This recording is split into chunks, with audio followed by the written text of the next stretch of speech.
자, 올 한 해 우리가 어떻게 헌신할 것인지 오늘 우리가 함께 암송할 말씀 속에 담겨 있는데, 올해 우리 교회 표 말씀 마태복음 20장 26절부터 27절 말씀 다 함께 한번 암송하도록 하겠습니다. 다 같이 시작. 너희 중에 누구든지 크고자 하는 자는 너희를 섬기는 자가 되고, 너희 중에 누구든지 으뜸이 되고자 하는 자는 너희의 아멘. 너희 중에 누구든지 크고자 하는 자는 이렇게 했는데, 영어 성경은 더 엄청나게 얘기합니다.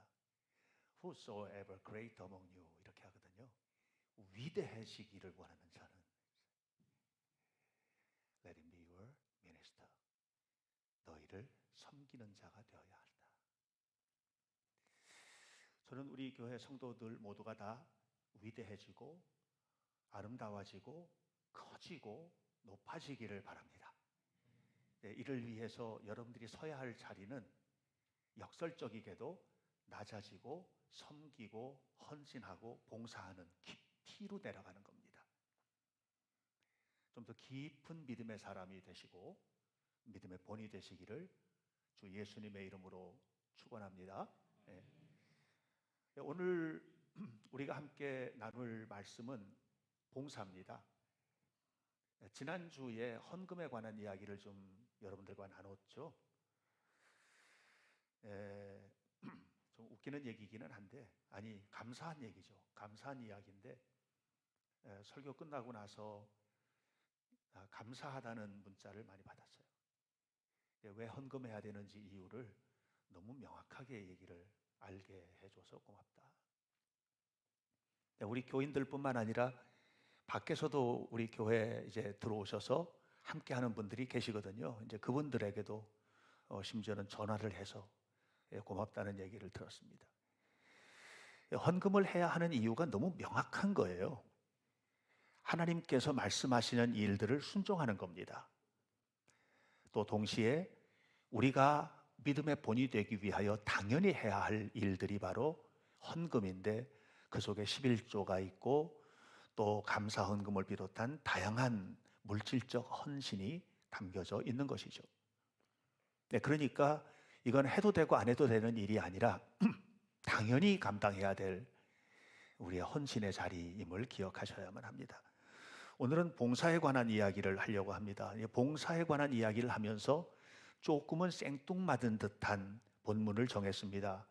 요한복음 3장 16절 17절인데, 여러분들 성경 많이 암송하시죠. 또 좋아하는 성경 구절들 가지고 계시는 분들 많이 있으실 텐데,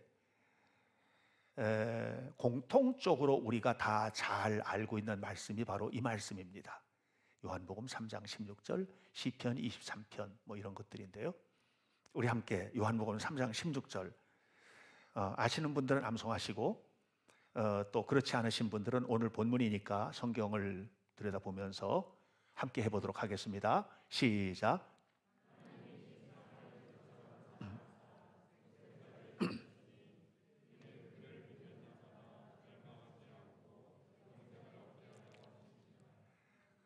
네, 잘하셨습니다. 한 번만 더 하겠습니다. 시작. 하나님이 세상을 이처럼 사랑하사 독생자를 주셨으니 이는 그를 믿는 자마다 멸망하지 않고 영생을 얻게 하려 하심이라. 아멘. 참 잘하셨습니다. 자, 우리가 영생을 얻는다라고 할 때 이 영생은 영원한 생명 이렇게 알고 있죠, 그죠? 그러니까 이 영생이라고 하는 것은 영원히 사는 겁니다. 영원한 천국을 누리는 겁니다. 이게 영생입니다. 그런데 이 영생이라는 말 속에는 또 다른 표현이 담겨져 있는데, 그것은 뭐냐면 생명을 누리는 겁니다. 그러니까 흔히 말하는 대로 죽어서 저 영원까지 천국에서 사는 것뿐만 아니라 지금 이곳에서 풍성한 생명을 누리는 겁니다. 이게 영생입니다. 그러니까 영생은 지금 누리는 거예요. 내일은 아직 안 왔잖아요, 우리 모두에게. 그죠? 지금 누리는 거예요. 지금만 누리는 것이 아니라 영원히 누리는 생명이에요. 이게 영생이에요. 이걸 어떻게 우리가 누리게 되느냐? 이는 그를 믿는 자마다 그랬습니다. 예수님을 믿을 때 누리는 겁니다. 결국은 우리가 이 예수님을 믿을 때 누리는 이 영생을 어떻게 누릴 것이냐, 또 어떻게 이것을 우리가 누리게 되었느냐라고 하는 것의 핵심이 여기에 들어 있습니다. 사실 영생을 누리는 사람들은 우리들이지만 하나님의 입장에서 볼 때는 모든 인류가 다 영생을 누리기를 원하세요. 할렐루야. 모든 인류라는 말은 믿는 사람과 믿지 않는 모든 사람을 말합니다. 믿는 사람이나 믿지 않는 모든 사람들이 다 이 생명을 누리기를 원하신다는 얘기예요. 자, 요한복음 3장 16절이 이렇게 시작하죠. 하나님이 세상을 이처럼 사랑하사 그랬습니다. 여기서 말하는 세상은 믿는 우리들이 누리는 세상이 아니고 하나님이 창조하신 세상입니다. 그 속에는 믿는 사람도 있고 안 믿는 사람도 있고 흉악한 죄인도 있고 제법 의롭게 살아가는 사람도 있고 그 속에는 정말 다양한 사람들이 살고 있습니다. 그 속에는 무슬림도 있고 또 힌두교인도 있고 불교인도 있고 유교인도 있습니다. 그 속에는 불가지론자들, 에이 하나님이 있긴 뭐 있어, 이런 사람들도 있고 별의별 사람들이 그 속에는 다 담겨져 있습니다. 당연히 믿는 여러분도 있고 정말 잘 믿는 성도도 그 속에는 있습니다. 그런데 이 모든 사람들을 향해서 예수님이, 이 볼륨 조금만 낮춰주세요, 찾아오셨다는 겁니다. 하나님께서 찾아오셨다는 것입니다. 왜 찾아오셨느냐? 세상을 너무 사랑하셔서 찾아오셨다는 겁니다. 너무나 사랑하시기 때문이라고 이렇게 이야기를 했습니다. 근데 여러분 기억해야 될 게 있어요. 그건 뭐냐면 하나님이 그렇게 사랑하신다는 것을 모르는 거예요. 사람들이 언제 알게 되느냐? 믿고 난 다음에 아는 겁니다. 믿고 나니까 하나님이 정말 사랑하셨구나, 이걸 알게 된 거예요. 믿기 전까지는 몰랐어요. 하나님이 누군지도 몰랐고 사랑하는 것도 몰랐고 예수님이 왜 오셨는지도 몰랐고 아무것도 몰랐는 겁니다. 그런데 믿고 나니까 내가 얼마나 비참한 상태에 있었는지, 내가 얼마나 지옥 갈 수밖에 없는 존재였는지 그걸 알게 된 거예요. 그래서 겸손해지는 겁니다. 정말 하나님을 만난 사람은요 겸손해질 수밖에 없어요. 아주 겸손해지는 겁니다. 그런데 좀 이상한 현상이 벌어져요. 그건 뭐냐면 하나님을 잘 믿고 정말 잘 믿고 너무너무 잘 믿는다고 하는, 또 하나님에 대해서 오래 믿고 많이 안다고 하는 사람, 뜨겁게 하나님을 경험했다는 사람들이 조금 이상하게 가는 거예요. 겸손해지는 것이 아니라 오히려 거꾸로 교만해지는 겁니다. 저는 제가 신학교 다닐 때 참 열심히 전도도 하고 다녔거든요. 지하철 다니면서 전도지도 나눠주고 막 이렇게 하면서 하나님 앞에 작정하고 1년 내내 그렇게도 하고, 제가 처음에 우리 교회 개척하고 하이닉스 반도체 앞에서 매일마다 1년 동안 비가 오나 눈이 오나 그냥 예수 믿으세요 하고 외치기도 하고 그렇게 전도도 하고 그렇게 했었어요. 제 뜨거운 마음이 주체를 못 하겠는 거예요. 그렇게 했어요. 주변에 보면 더 뜨거운 사람들이 있어요. 그런 사람들은 앞뒤로 샌드위치맨처럼 이렇게 광고판 붙이고 앞에 예수 천당 불신지요, 뒤에도 예수 천당 불신지요, 그리고 메가폰 들고 다니면서 예수 천당 불신지요 이러고 다니는 사람들도 있습니다.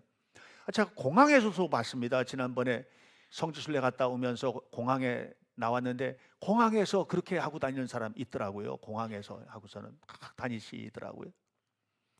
그 뜨거움을 어떻게 할 수가 없는 거예요.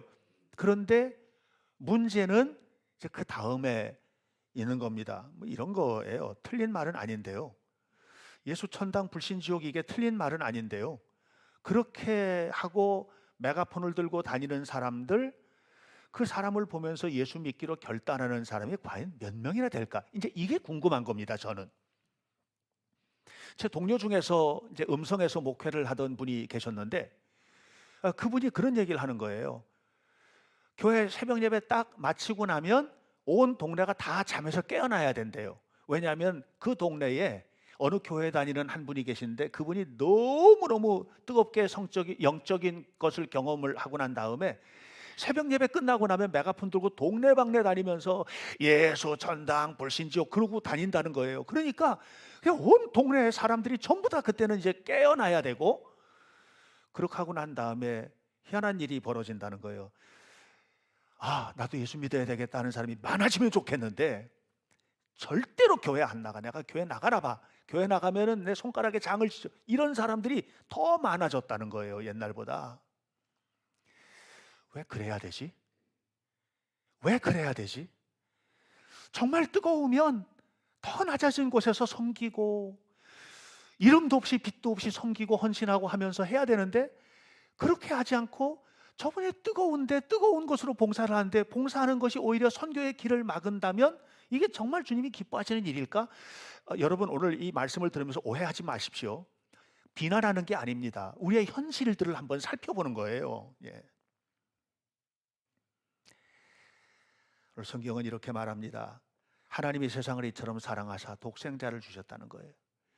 독생자를 주셔서 그 독생자가 저 낮은 곳에까지 내려가서 아무도 가고 싶지 않은 십자가를 짊어지고 온 인류를 구원하셨다는 거예요. 그래서 우리가 구원을 얻게 됐다는 거예요. 제가 이 말씀을 보면서 믿는 사람답게 산다는 게 과연 뭘까? 믿는 사람답게. 자, 올해 교표 한번 해보세요. 다 같이 시작. 믿음의 본이 되는 하나님 백성 공동체. 믿음의 본이 되는 삶을 산다는 게 과연 뭘까? 이 생각을 한 겁니다.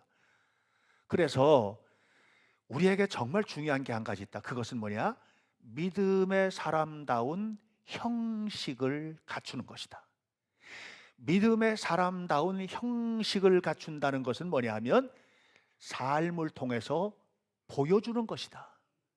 이게 얼마나 중요한지입니다.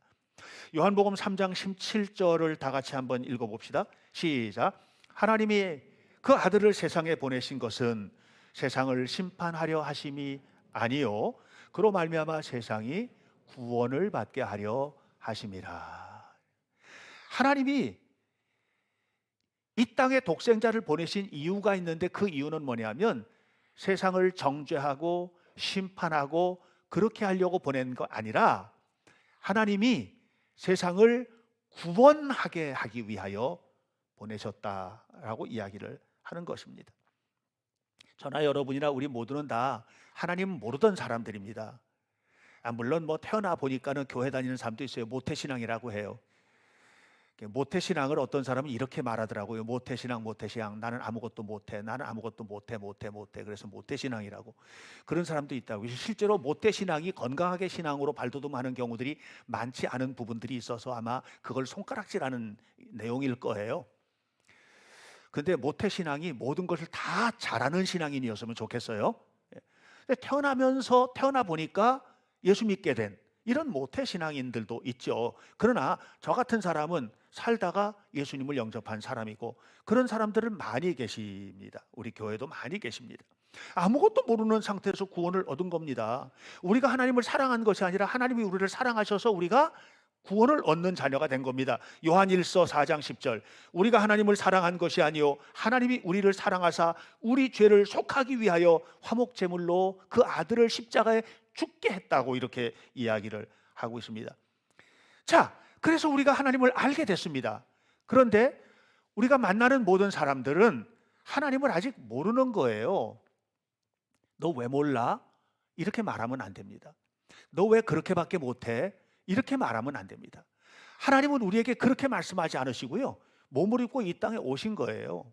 그리고 십자가에 죽어주신 거예요. 왜 기도 안 해? 권사가 돼가지고 집사가 돼가지고 왜 예배 그렇게밖에 못해? 이렇게 말을 하면 안 되는 겁니다.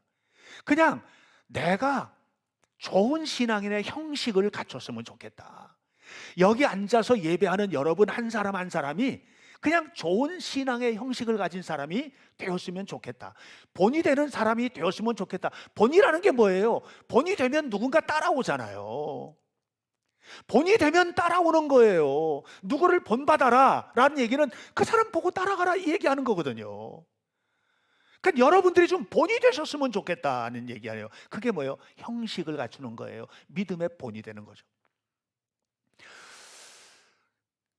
저는 옛날에 좀 오해한 게 있었어요. 그건 뭐냐면 형식이 어떻게 됐든 간에 내용이 중요하니까. 내용이 최고야.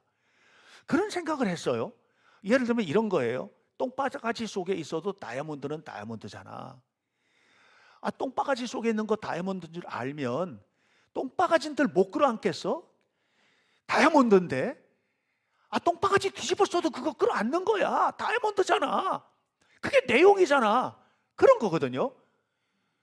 복음이 핵심이죠. 우리에게 가장 중요한 건 복음이죠.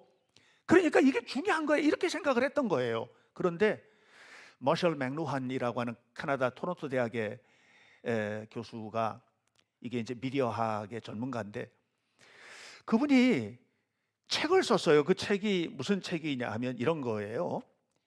미디어 이해 인간의 확장. 미디어가 어떻게 인간을 확장시킬 수 있는지에 대한 내용이에요. 그 책의 이제 서론 부분에 무슨 얘기를 하느냐면 이런 얘기를 합니다. 미디어가 메시지다. 이게 중요한 타이틀이에요. 미디어가 메시지다. 그러면서 이런 얘기를 해요. 아무리 좋은 내용이 미디어에 담겨서도 그 첫 번째 페이지, 다시 말하면 광고하는 것이라든가 이런 것이 시원찮으면 아무도 안 들어가 본다. 그러니까 좋은 내용은 좋은 형식을 통해서 소개를 받고, 그리고 야 이게 뭘까 하고 궁금증을 일으키게 해야 된다.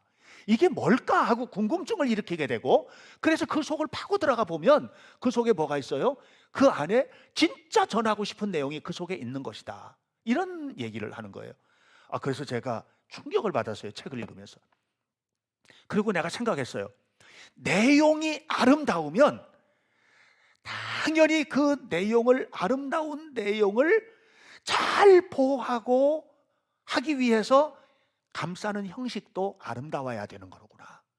다시 말하면 우리가 예수님이 소중하다면 예수님을 믿는 소중한 삶이 표현돼야 되는 거로구나. 이런 생각을 하게 된 겁니다. 여러분의 삶이 형식이에요. 여러분의 삶이 형식이에요. 여러분을 보고 사람들이 궁금증을 느껴야 돼요. 나도 예수 믿고 싶다라는 그런 생각을 하게 되어야 돼요. 그런데 저런 걸 보니까 내가 진짜 꼴보기 싫어. 난 믿기도 싫어. 이렇게 되면 내용은 잘 가졌는데 형식은 실패하고 있는 것 아니냐라고 하는 거예요. 제가 독일의 어떤 한 신학자를 소개할게요. 이분은 정말 천재입니다. 그분이 썼던 책 중에서 역사적 예수 연구라는 책이 있는데, 이분이 예수님이 진짜로 살아계셨다는 것을 책을 통해서 이제 증명을 하기 위한 책을 쓴 거예요. 그 책을 쓰다가 이분이 은혜를 받은 거예요. 그러면서 내가 이렇게 살면 안 되겠구나. 예수님은 진짜 계신데, 예수님은 진짜 살아계신데, 예수님이 진짜 이 땅에 오셨는데 난 이렇게 살면 안 되겠구나. 그래가지고 이분이 한 게 뭐냐면 교수였거든요. 교수직을 내려놔요. 그 사람이 유럽에서 최고로 대단한 파이프 오르간 연주자였어요. 그것도 내려놔요. 모든 명예, 모든 높음들 다 내려놔요. 다 내려놓고 난 다음에 의학을 공부해요. 의학을. 그래서 의학 박사가 돼요. 신학 박사였는데, 음악의 천재였는데 의학 박사가 돼요. 그 부인도 간호학을 공부해요. 그리고 아프리카로 가요. 아프리카로 가서 평생 가서 봉사하다가 거기서 죽어요. 엘버트 슈바이처입니다. 이게 무슨 얘기냐 하면 내 안에 예수님이 담겨 있으니까, 내 안에 예수님이 담겨 있으니까 이렇게 살면 안 되겠다는 거예요. 그런데 그분이 가서 예수 믿으세요, 예수 믿으세요 전도는 안 했어도 그의 주변에 그의 삶을 보면서 나도 예수님을 믿어야 되겠다, 교회가 생기고 나도 저렇게 살아야 되겠다 헌신하는 사람들이 생기고 이렇게 된 거예요. 말이 아니고요. 말이 아니고요. 보여주는 삶인 겁니다. 저는 오늘 여러분들이 나 예수 잘 믿어요. 나 몇 년 동안 믿었어요. 이런 말하는, 이것을 말하는 사람이 아니라 행동으로 보여주는 신앙인이 되었으면 좋겠다라고 하는 얘기를 하는 겁니다. 행동에 대해서 얘기하는 거예요. 하나님은 온 우주를 창조하셨습니다. 하나님은 모든 것을 창조하셨습니다. 그런데 하나님이 창조하신 인간이 죄를 진 거예요. 그래서 하나님이 무슨 생각을 했냐면, 죄를 졌어? 내가 창조했는데 죄를 졌단 말이야? 이놈들 다 멸망당해라. 그게 아니고요. 어떻게 책임을 져야 될지를 하나님께서 생각하신 거예요.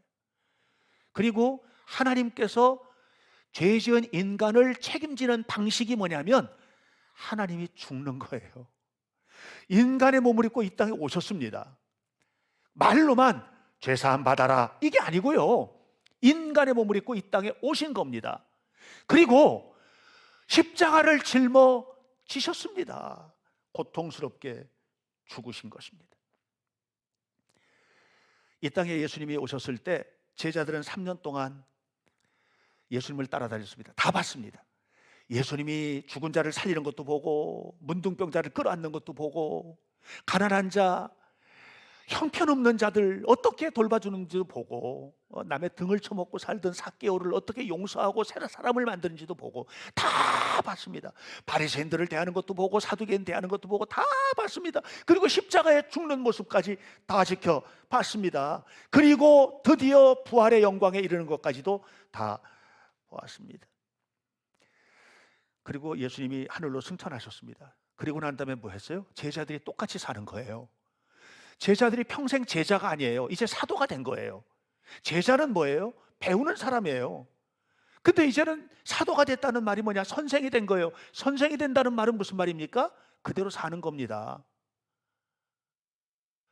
그래서 예수님의 제자들이 그대로 사는 거예요. 그렇게 사는 모습을 보면서 또 제자가 생기고 또 제자가 생기고 여러분들까지 복음이 전해져 온 겁니다.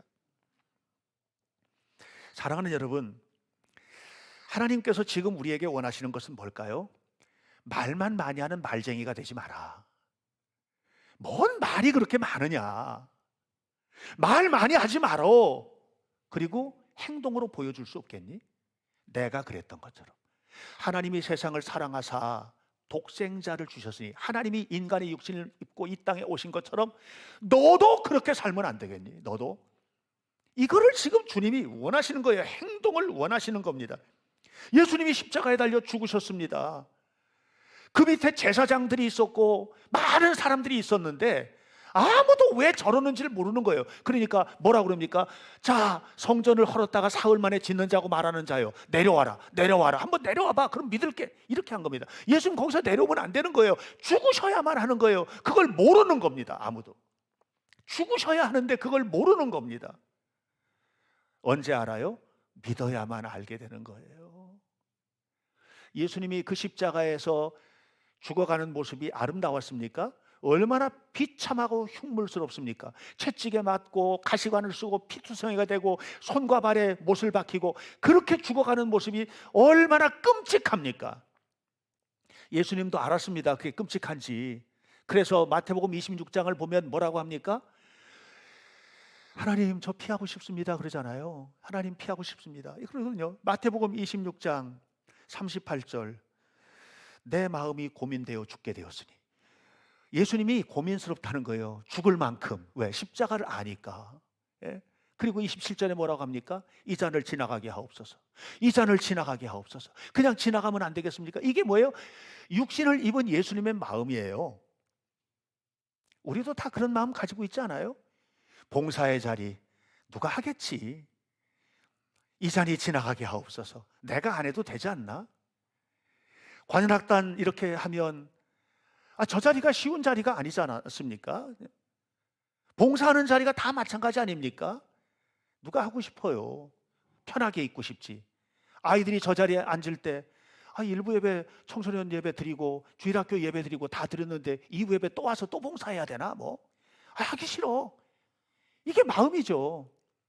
그 부모가 뭐라고 합니까? 그래도 하나님의 은혜 안에서 우리가 풍성한 예배를 위해서 헌신하는 것이 얼마나 아름답냐 하고 설득합니까? 아니면은 그 하기 싫으면 하지 말아야지 뭐. 하기 싫으면 하지 마. 하기 싫으니까 하지 마. 아이들이 아빠 나 공부하기도 싫고 나 이거 어떻게 하다 보니까 대학도 가기 싫어. 그럼 그래 대학 가기 싫으면 대학 가지 마. 공부하기 싫으면 공부하지 마. 나 밥 먹기 싫어. 그런데도 우리 손주들도 밥 먹기 싫을 때 쫓아다니면서 먹여. 막 쫓아다니면서. 왜 쫓아다니면서 먹여요? 밥 먹기 싫으면 먹지 말고 내버려 두고 굶어 죽든지 말든지. 여러분 우리가 알아야 될 게 있어요. 세상의 발전은 뭐냐면 하나님의 뜻을 이루는 데 있는 겁니다. 하나님의 뜻을 이루셔야죠. 왜 육신이 좋은 대로, 육신이 편안한 대로 가려고 합니까? 거기는 세상의 발전이 있는 게 아닙니다.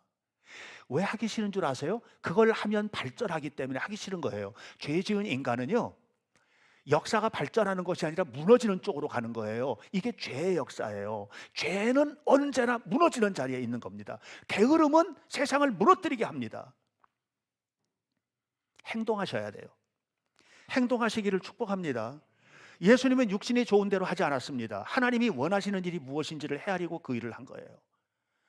우리는 행동으로 봉사해야 됩니다.